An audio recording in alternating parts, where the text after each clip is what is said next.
Hello বন্ধুরা, সবাই কেমন আছো? আশা করি ভালো আছো, সকলে সুস্থ আছো। স্বাধীনতা দিবসের প্রাক্কালে সকলকে শুভেচ্ছা জানিয়ে ও ভালোবাসা জানিয়ে আজকে নতুন ভিডিও তোমাদের সামনে উপস্থাপন করছি।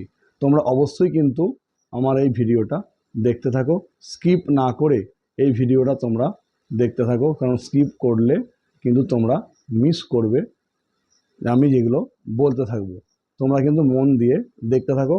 আমি আগের দিন মানে গতকাল যে বলেছিলাম একটা ভিডিওতে, যে বলেছিলাম যে আমি তোমাদের সামনে নিয়ে আসবো হচ্ছে কারকের নতুন একটা পাঠ বা সংযোজন শেখাবো। আগের ভিডিওয়ে আমরা দেখেছি যে আমরা কর্তিকারকের বিভিন্ন ভাগগুলো আমরা আলোচনা করেছিলাম তোমাদের সামনে এই ভিডিওর মধ্য দিয়ে। সুতরাং আজকে আমরা কারকেরই একটা পাঠ, সেই পাঠের যে ভাগ অর্থাৎ কর্মকারকের ভাগ, এই কর্মকারকের ভাগটা নিয়ে আমি তোমাদের সামনে সংক্ষিপ্ত আকারে আলোচনা করব। তোমরা সঙ্গে থেকো, ভিডিওটা কোনোভাবেই স্কিপ করবে না, ধৈর্য ধরে সহকারে মনোযোগ সহকারে দেখতে থাকো। মাধ্যমিক যারা পরীক্ষা দেবে বিশেষ করে তাদের জন্য, সর্বোপরি যারা ক্লাস 7-এ বা 8-এ পড়ো তাদের ক্ষেত্রেও বাংলা ব্যাকরণের এই পাঠটা কাজে লাগবে। এবং আমরা জানি যে কারক কিন্তু আমাদের সারা জীবনের জন্যই একটা গুরুত্বপূর্ণ কাজ মানে অঙ্গ হিসাবে আমাদের কাজ করে। তাই কোনোভাবেই কিন্তু আমরা এটাকে স্কিপ না করে ধৈর্য সহকারে আমরা দেখব। চলো বন্ধুরা, শুরু করা যাক আজকের নতুন এই কারকের একটা পাঠ। দেখো, আমি বোর্ডে লিখেছি হচ্ছে কর্মকারক, অর্থাৎ কর্মকারকের এই ভাগ এবং কাকে বলে এটা নিয়ে আজকে আমরা আলোচনা করব। তো আগে জানতে হবে কর্মকারক কাকে বলে। কিছুদিন আগে যে ভিডিও দিয়েছিলাম যে কোন কারককে আমরা কিভাবে চিহ্নিত করব, ক্রিয়াপদে কিভাবে প্রশ্ন করলে কোন কারক আসে, সেখানে আমি কি বলেছিলাম যে কি বা কাকে দিয়ে প্রশ্ন করলে, ক্রিয়াপদকে কি বা কাকে দিয়ে প্রশ্ন করলে আমরা যে পদ পাই তাকে আমরা বলি কর্মকারককে। আবারও বলছি, ক্রিয়াপদকে কি বা কাকে দিয়ে যদি প্রশ্ন করি তখন আমরা যে পদ পাই তাকে বলা হয় কর্মকারক। এবার আমরা আসবো হচ্ছে একটা উদাহরণ দিয়ে দেখাবো যে কর্মকারক কিভাবে আসছে। দেখো বন্ধুরা, যে আমি লিখলাম মেসি ফুটবল খেলে, মেসি ফুটবল খেলে। তাহলে তোমরা দেখো যে এই বাক্যটার মধ্যে কর্তা কোনটা, কর্ম কোনটা, ক্রিয়া কোনটা। তো কর্তা কি, আমরা জানি কর্তা মেসি। ক্রিয়া কি, ক্রিয়া হচ্ছে খেলে। তাহলে বন্ধুরা কর্ম কোনটা, কর্ম হচ্ছে ফুটবল, এটা হলো কর্ম। তাহলে পরীক্ষায় যদি আমায় ফুটবলে আন্ডারলাইন দেয় এবং প্রশ্ন করে যে এটা কি কারক, তাহলে আমি গত যে ভিডিও আপলোড করেছিলাম কিছুদিন আগে সেখানে আমি কি বলেছিলাম, ক্রিয়াপদকে কি বা কাকে দিয়ে প্রশ্ন করলে যে উত্তর আমরা পাই তাকে আমরা বলি হচ্ছে কর্মকারক। তাহলে বন্ধুরা এখানে ক্রিয়াপদ কোনটা, এখানে ক্রিয়াপদ হচ্ছে খেলে। যদি ক্রিয়াপদ খেলে হয় তাহলে ক্রিয়াকে যদি আমরা প্রশ্ন করি কি বা কাকে, তাহলে কি প্রশ্ন করব, মেসি কি খেলে। তাহলে কি বা কাকে দিয়ে প্রশ্ন করলে আমরা কি পাচ্ছি, কর্মপদ। আর এই কর্মপদেরই কর্মকারক হয়ে থাকে। তাহলে এখানে ফুটবল হচ্ছে কর্ম, তাই আমরা কি লিখবো না কর্মকারক। এবার দেখবো ফুটবলের সঙ্গে কোনো শব্দ যোগ আছে কিনা। তোমরা একটু ভালো করে দেখো ফুটবলের সঙ্গে কোনো শব্দ যোগ আছে কিনা। দেখো ফুটবলের সঙ্গে এ কে রে তে এই ধরনের কোনো শব্দ কিন্তু যুক্ত নেই। তাই আমরা এটা কি করব, তাই আমরা এটা করব হচ্ছে কর্মকারকের শূন্য বিভক্তি। যদি কোনো বিভক্তি মানে যদি কোনো শব্দ ফুটবলের সঙ্গে যোগ থাকতো তাহলে সেটা কিন্তু বিভক্তি বলে আমাদের পরিগণিত হতো। তোমরা সঙ্গে থেকো, এবার আমরা আসবো কর্মকারকের বিভিন্ন ভাগগুলো নিয়ে। দেখতে থাকো বোর্ডটা তোমরা ভালো করে। তাহলে বন্ধুরা তোমরা বোর্ডে দেখলে যে আমি কিভাবে কর্মকারকটা নিয়ে এলাম, অর্থাৎ কর্মকারক কিভাবে হলো। চলো এবার আমরা যাব হচ্ছে কর্মকারকের যে বিভিন্ন ভাগ, সেই ভাগে আমরা যাব। আচ্ছা, আমি তাহলে এটা মুছলাম, তোমরা একটু দেখে নিও এবং বইটা অবশ্যই পড়ে নিও। বই বা টেক্সট বই কিন্তু অবশ্যই তোমরা, বা ব্যাকরণের যে বইটা তোমরা কিনেছো অবশ্যই ভালো করে পড়বে এবং ভালো করে বোঝার চেষ্টা করবে ব্যাপারটা কিভাবে হচ্ছে। চলো আমরা আসছি কর্মকারকের ভাগ। প্রথমেই আমরা দেখব যে দ্বিকর্মক ক্রিয়া বা দ্বিকর্মক, দ্বিকর্মক। এবং আমি এই যে জিনিসটা দ্বিকর্মক, এটাকে আমাদের ভালো করে বুঝতে হবে যে দ্বিকর্মক ক্রিয়া কি। আগে তোমরা সংজ্ঞাটা একটু ভালো করে শোনো, তাহলে বুঝতে পারবে যে দ্বিকর্মক ক্রিয়া কিভাবে হচ্ছে। তা দ্বিকর্মক মানে কি? দ্বি মানে কি? দুটো। তাহলে যে বাক্যের মধ্যে কি থাকবে না, দুটো কর্মপদ থাকবে। দুটো কর্মপদ থাকবে, একটি মুখ্য কর্ম থাকবে এবং একটি গৌণ কর্ম থাকবে। এটা কি আবার আমরা কিন্তু মুখ্য কর্ম গৌণ কর্মের সংজ্ঞাতে আমরা ফেলতে পারি। কি বললাম? যে বাক্যের মধ্যে দুটো কর্ম থাকবে, একটি মুখ্য কর্ম, একটি গৌণ কর্ম, তাকে আমরা বলবো দ্বিকর্মক ক্রিয়া। যেমন আমি একটা উদাহরণ বলছি, বাবা আমাকে পেন দিলেন। বাবা আমাকে পেন দিলেন। তাহলে বন্ধুরা দেখো, এখানে বাবা হচ্ছেন কর্তা, দিলেন হচ্ছে ক্রিয়া। বাবা হচ্ছেন কর্তা, দিলেন হচ্ছে ক্রিয়া। আচ্ছা, এখানে দেখো কর্ম কোনটা? আমাকে। এখানে আর একটা কর্ম আছে, এটা কি? পেন। তাহলে আমাকে যদি কর্ম 1 করি, পেন কর্ম 2 লিখলাম। এবার কোনটা কি কর্ম জানতে হবে, যেহেতু এখানে দ্বিকর্ম বলেছি, মানে দুটো কর্ম থাকবে, মানে কোনটা মুখ্য কর্ম কোনটা গৌণ কর্ম সেটা আমাদেরকে বুঝতে হবে। তাহলে এবার ব্যাপারটা শোনো ভালো করে, ব্যাপারটা বোঝো কিভাবে হচ্ছে। না, যে বাক্যের মধ্যে যে কর্মটা বস্তুবাচক হবে তাকে বলা হচ্ছে মুখ্য কর্ম। কি বললাম মাথায় রেখো? বস্তুবাচককে বলা হয় মুখ্য কর্ম। বস্তুবাচককে বলা হয় মুখ্য কর্ম। তাহলে বন্ধুরা এই বাক্যের মধ্যে বস্তুবাচক কোনটা? দেখো, বাবা কর্তা মানে প্রাণীবাচক, আমাকে প্রাণীবাচক, পেন হচ্ছে বস্তুবাচক। তাহলে বস্তুবাচকটা হলো মুখ্য কর্ম। তাহলে এই যে কর্ম টু লিখেছি, তাহলে কর্ম টুটা কি হলো? আসলে মুখ্য কর্ম হলো বন্ধুরা। আর পরে রইল গৌণ কর্ম। গৌণ কর্ম কি? বাক্যের মধ্যে যেটা বস্তুবাচক তো বলে দিলাম, বাক্যের মধ্যে যেটা প্রাণীবাচক পদ থাকবে, কর্তা পেয়ে গেছি, কর্তা বাদে যে কর্মটা প্রাণীবাচক থাকবে সেই কর্মটাকে বলা হচ্ছে গৌণ কর্ম। তাহলে বন্ধুরা বাক্যের মধ্যে প্রাণীবাচক কর্ম কোনটা আছে? আমাকে। তাহলে বন্ধুরা কর্ম 1 যেটা লিখেছি ওটা হয়ে গেল গৌণ কর্ম। তোমরা বোর্ডটা ভালো করে দেখে নাও। তাও আমি আর একবার সংজ্ঞাটা বলে দিচ্ছি। সংজ্ঞাটা হচ্ছে কি বললাম? যে বাক্যের মধ্যে দুটো কর্মপদ থাকবে তাকে বলা হয় দ্বিকর্মক ক্রিয়া। এই দ্বিকর্মক ক্রিয়ার দুটো কর্ম কি কি? একটা মুখ্য কর্ম আর একটা গৌণ কর্ম। মুখ্য কর্ম কোনটা হবে? বাক্যের মধ্যে যে কর্মটা বস্তুবাচক হবে তাকে বলা হয় মুখ্য কর্ম, যেমন এখানে পেন মুখ্য কর্ম। আর বাক্যের মধ্যে যে পদটা গৌণ, অর্থাৎ যেটা প্রাণীবাচক হবে কর্মটা, তাকে বলা হয় গৌণ কর্ম, যেমন এখানে আমাকে হচ্ছে গৌণ কর্ম। তাহলে তোমরা দ্বিকর্মক ক্রিয়া বা ওটা অল্টারনেটিভ হিসেবে যদি দেয় পরীক্ষায়, মুখ্য কর্ম গৌণ কর্ম কি তোমরা তাহলে বুঝলে এটা কি? তোমরা বোর্ডটা একবার ভালো করে দেখে নাও।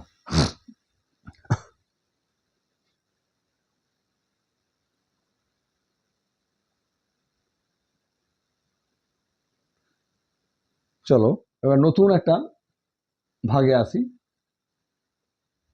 নেক্সট যে ভাগটা আলোচনা করব কর্মকারকের, সেটা কি? না, কর্মকারকের যে নেক্সট ভাগটা আলোচনা করব সেটা হচ্ছে বন্ধুরা উক্ত কর্ম। উক্ত কর্ম আগে জানতে হবে উক্ত কর্ম কি। এটা জানলে কিন্তু আমাদের উত্তরটা হয়ে যাবে। উক্ত কর্ম কি? না, কর্মবাচ্যের কর্মকেই উক্ত কর্ম বলে। তাহলে এবার আমাদের জানতে হবে কর্মবাচ্য কি, কর্তৃবাচ্য কি, বা আমরা বাচ্যকে ইংলিশে কি বলেছিলাম?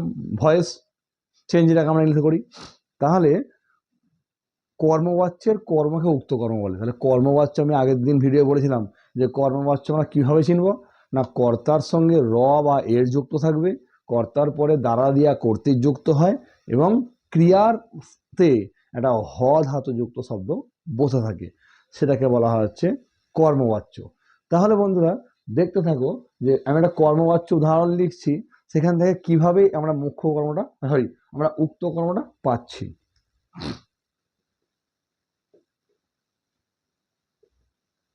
রামচন্দ্র কর্তৃক রাবণ নিহত হয়েছেন। তাহলে দেখো এটা কিভাবে আমরা দেখবো, এটা কিভাবে কর্মবাচ্যে আছে, তবে আমরা উক্ত কর্মে যাব। না কি বলেছি, কর্তার পরে র বা এর যুক্ত থাকবে, এখানে নেই, মিটে গেল। কিন্তু আর একটা নিয়ম বলেছি, কর্তার পরে দ্বারা দিয়া কর্তৃক যুক্ত থাকবে। দেখো কর্তার পরে দ্বারা দিয়া কর্তৃক কিন্তু এখানে যুক্ত রয়েছে, তাই এটা দেখে আমরা বুঝতে পারবো যে এটা কর্মবাচ্যে দেওয়া রয়েছে। সেই সঙ্গে কর্মবাচ্যে আর কি বলেছি চেনার উপায়, না ক্রিয়াপদে একটা হ ধাতু ওয়ার্ড থাকবে। এখানে দেখো ক্রিয়াপদে হয়েছেন, একটা হ ধাতু ওয়ার্ড রয়েছে। সুতরাং এখান থেকে বোঝা যাচ্ছে কি বাক্যটা কিন্তু আমাদের কর্মবাচ্যে দেওয়া রয়েছে। সংজ্ঞায় কি বললাম, সংজ্ঞায় বললাম কর্মবাচ্যের কর্মকে উক্ত কর্ম বলে। তাহলে এখানে কর্ম কোনটা, এখানে কর্ম হচ্ছে রাবণ, অর্থাৎ এই রাবণটা হচ্ছে উক্ত কর্ম। বোঝানো গেল?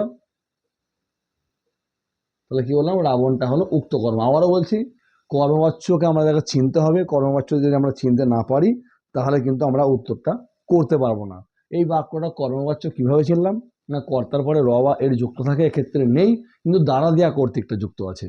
সেই সঙ্গে দেখো ক্রিয়াপদে দেখো হ ধাতু ওয়ার্ড যুক্ত আছে, হয়েছেন। তাহলে এ থেকে বোঝা গেল বাক্যটা কর্মবাচ্য রয়েছে। সেই সঙ্গে এটাও দেখো এই যে বাক্যটা বা এই যে বাক্যটা কর্ম কোনটা, রাবণ। এই রাবণটাই হচ্ছে আমাদের উক্ত কর্ম। নেক্সট আমরা ভাগে আসবো, তার আগে তোমরা দেখে নাও।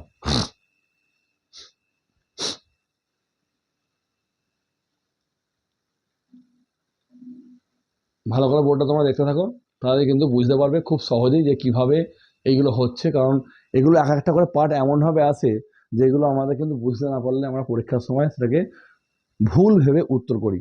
এর ফলস্বরূপ কি হয়, না এর ফলস্বরূপ আমরা যেটা লিখে আসি, অজানা বিষয় লিখে আসি বা কেউ কেউ বানিয়ে লিখে আসে, কিন্তু এই জিনিসগুলো এমনই জিনিস যে বানিয়ে লেখা কিন্তু সম্ভব নয়। কিন্তু আমাকে সঠিকভাবে বুঝতে হবে এবং কতটা সহজ ভাষায় বোঝানো যায়, কতটা সহজ ভাষায় লেখা যায় সেটা কিন্তু আমাদের ভাবতে হবে। এটা দেখে নিয়েছো তোমরা, আশা করি তোমরা বুঝতে পেরেছো। বুঝতে না পারলে অবশ্যই কমেন্ট বক্সে জানিও, আমি কিন্তু চেষ্টা করব তোমাদের যেটা ভুল হয়েছে বা তোমরা বুঝতে পারছো না সেটা সংশোধন করে দেওয়ার। চলো বন্ধুরা, আমরা তাহলে পরের যে ভাগটা রয়েছে সেই পরের ভাগে যাই।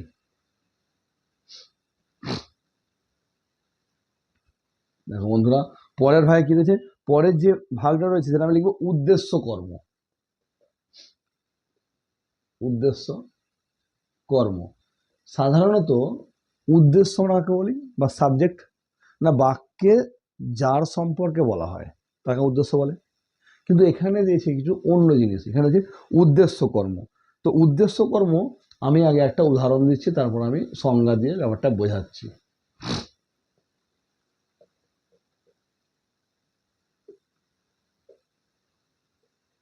তুমি তো তিলকে তাল বানাতে ওস্তাদ। তুমি তো তিলকে তাল বানাতে ওস্তাদ, এটা কিন্তু তোমরা একটু ভালো করে লক্ষ্য রাখো। একটা উদাহরণ আমি এখানে লিখেছি, তুমি তো তিলকে তাল বানাতে ওস্তাদ। তোমরা আমার বোর্ডটা ভালো করে দেখে নাও, তারপর আমি সংজ্ঞায় আসছি উদ্দেশ্য কর্ম কাকে বলে।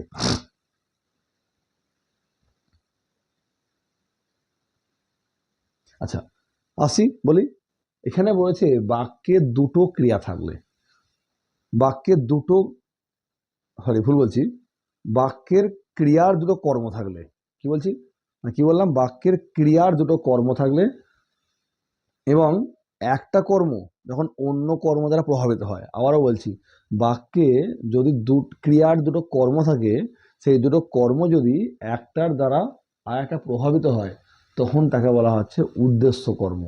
তাহলে দেখো এখানে ক্রিয়া কোনটা, ক্রিয়া কোনটা, এটা কর্তা। তাহলে কর্ম কোনটা, তিল আর তাল।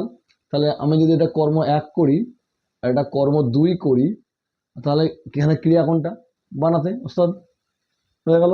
তাহলে ক্রিয়ার দুটো কর্ম পেলাম, এক নম্বর কর্ম, দু নম্বর কর্ম, এবং কোনটা উদ্দেশ্য কর্ম কোনটা বিধেয় কর্ম বুঝবে করে, না যেটাকে কেন্দ্র করে ঘটনাটা ঘটছে। যেমন তিলকে কেন্দ্র করে তালটা হচ্ছে, ঠিক তিলকে কেন্দ্র করে তালটা হচ্ছে, তাই সেক্ষেত্রে যেটাকে কেন্দ্র করে ঘটনাটা ঘটছে সেটাকে বলা হচ্ছে উদ্দেশ্য কর্ম। তাহলে বন্ধুরা এখানে তিলকে হচ্ছে উদ্দেশ্য কর্ম। কি বললাম, যাকে কেন্দ্র করে ঘটনাটা ঘটছে সেটাকে বলা উদ্দেশ্য কর্ম। আর যে জিনিসটা পড়ে রয়েছে বা যেটা তৈরি হলো নতুন, যেমন এখানে তিল থেকে তাল এসছে, তো সুতরাং যে জিনিসটা নতুন আবির্ভাব হলো সেই জিনিসটাকে বন্ধুরা আমরা বলবো বিধেয় কর্ম। আমি দুটোকে একসঙ্গে বুঝিয়ে দিলাম, উদ্দেশ্য কর্ম আর বিধেয় কর্ম। দুটো কর্মকে আমি একসঙ্গে বুঝিয়ে দিলাম, তোমরা একটু ভালো করে বইটা দেখে নিও অবশ্যই, তাহলে কিন্তু তোমরা বুঝতে পারবে।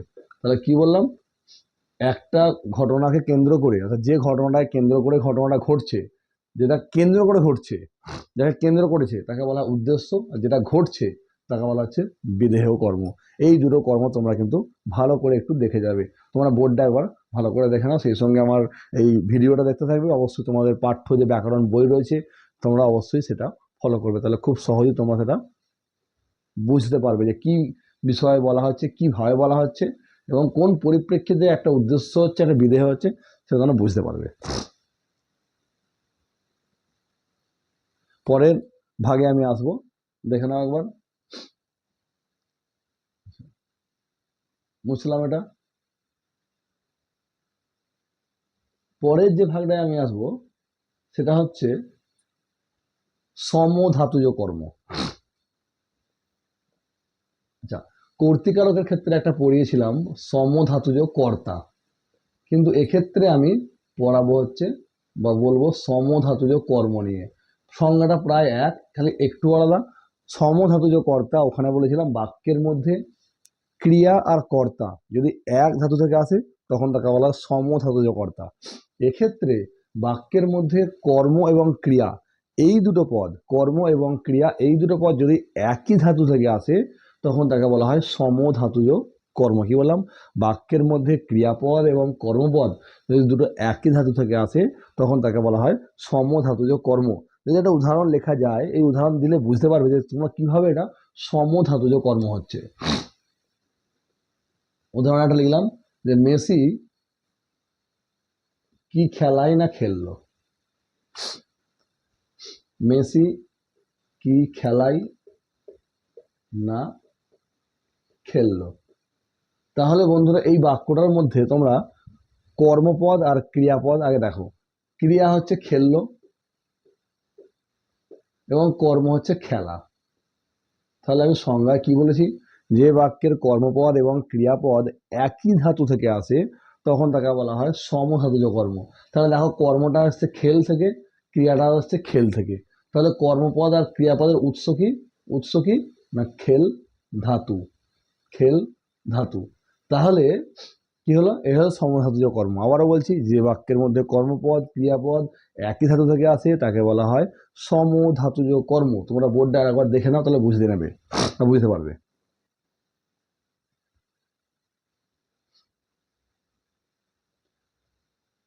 চলো বন্ধুরা, আমি পরের ভাগে আসছি এবার।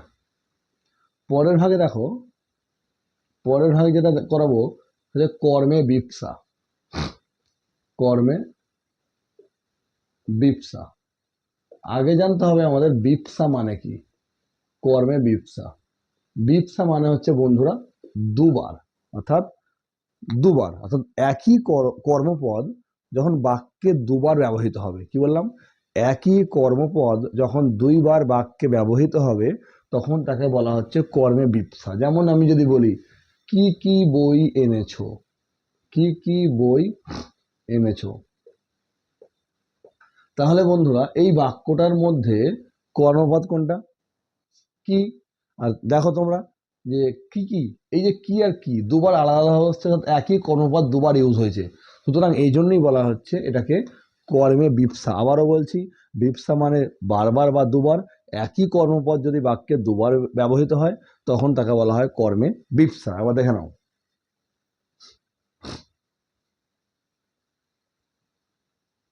চলো বন্ধুরা, পরের যে ভাগটা রয়েছে কর্মকারক, সেই ভাগের মধ্যে প্রবেশ করব। তোমরা বুঝতে না পারলে অবশ্যই আবারও বলছি কমেন্টে অবশ্যই জানিও, আমি আবার বোঝানোর চেষ্টা করব। যে ভাগটা বুঝতে পারছো না সেই ভাগটা আমাকে নির্দেশ করে বলো যে আমি অমুক ভাগটা আমি বুঝতে পারছি না, আমাকে একটু বোঝালে ভালো হয়, বা কিছু জানার থাকলে আমাকে অবশ্যই কমেন্টে কিন্তু জানিও। চলো পরের ভাগে আমি আসছি, এটা হচ্ছে বাক্যাংশ কর্ম।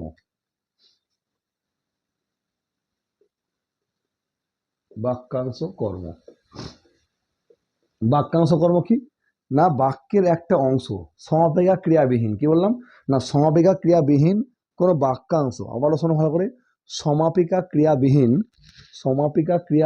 কোনো বাক্যাংশ যদি কর্ম হিসেবে ব্যবহৃত হয়, কি বললাম, সমাপিকা ক্রিয়াবিহীন কোনো বাক্যাংশ যদি কর্ম হিসাবে ব্যবহৃত হয় তখন তাকে আমরা বলি বাক্যাংশ কর্ম। সমাপিকা ক্রিয়াবিহীন কোনো বাক্যাংশ যদি কর্ম হিসাবে ব্যবহৃত হয় তখন তাকে আমরা বলি বাক্যাংশ কর্ম। একটা উদাহরণ দিলে বুঝতে পারবে যে কিভাবে এটা বাক্যাংশ কর্ম হচ্ছে। তোমার এভাবে চুপ থাকাটা আমি পছন্দ করি না। তোমার এভাবে চুপ থাকাটা আমি পছন্দ করি না। তাহলে বন্ধুরা দেখো, এই যে বাক্যটা লিখেছি, এই বাক্যটার মধ্যে তোমাদেরকে কি খুঁজতে হবে? এই বাক্যটার মধ্যে তোমাদেরকে আগে জানতে হবে সমাপিকা ক্রিয়াবিহীন বাক্যাংশ কতটা। আমরা এখানে একটা বাক্য লিখেছি, এই বাক্যটার মধ্যে দেখো আমি পছন্দ করি, এই না আমি পছন্দ করি না, এই বাক্যটার মধ্যে কিন্তু সমাপিকা ক্রিয়া আছে। কিন্তু আগের যে বাক্যটা, একটা বাক্যের একটা যে ভাগ, তোমার এভাবে চুপ থাকাটা, মানে বাক্যটা কিছুটা বলে শেষ করে দিচ্ছে, মানে কি হবে সেটা কিন্তু আমাদের ঠিক মানে পরিষ্কার করে খুলে বলছে না। এই যতটা সমাপিকা ক্রিয়া নেই বাক্যাংশের মধ্যে ততটাকে আমরা কর্মপদ হিসাবে ব্যবহার করব, আর তাকেই বলা হয় বাক্যাংশ কর্ম। তাহলে আমাদের কি না, তোমার এভাবে চুপ থাকাটা, এই এতটার মধ্যে কিন্তু কোনো রকম সমাপিকা ক্রিয়া নেই বা বিহীন, তাই এইটুকু অংশটা হবে হচ্ছে বাক্যাংশ কর্ম। তোমরা ভালো করে সংজ্ঞাটা বোঝো। আবারও বলছি, সমাপিকা ক্রিয়াবিহীন বাক্যাংশ যখন কর্ম। তাহলে বন্ধুরা, এই হচ্ছে আমাদের কর্মকাণ্ডের বিভিন্ন ভাগগুলো, তোমরা একটু দেখে নিয়েছো। যদি কারো কোনো অসুবিধা হয়, আমি বারে বারে বলছি, আমাকে কমেন্টে অবশ্যই জানিও, আমি তোমাদের প্রবলেমটা সলভ করার চেষ্টা করব। আর এই কর্মকাণ্ডের ভাগ আমি আগামী ভিডিওতে আরও যে আমাদের কারক রয়েছে এবং বিভিন্ন যে আমাদের সম্বোধন পদ রয়েছে সেগুলো নিয়ে আমি খুব শীঘ্রই আলোচনা করব। তোমরা কিন্তু অবশ্যই সঙ্গে থেকো। আজ ভিডিও এই পর্যন্তই শেষ করছি। তবে তোমরা যদি আমার সঙ্গে থাকো, আমাকে কমেন্ট করো, আমার বিভিন্ন প্রশ্নের উত্তর দাও, তাহলে ভিডিওগুলো করতে কিন্তু আমরা আরও বেশি উৎসাহিত হব এবং আরও বেশি বেশি করে ভিডিও তোমাদের জন্য এই চ্যানেলে আপলোড করার চেষ্টা করব। সর্বাত্মকভাবে তোমাদের পাশে রয়েছি। সুতরাং বন্ধুরা, তোমরা কেউ ভয় পাবে না, ভয় না পেয়ে নির্ভীকভাবে পথ চলতে শেখো। চলো তাহলে ভিডিওটা আজ এই পর্যন্ত থাক, আগামী ভিডিওতে আবার দেখা হবে।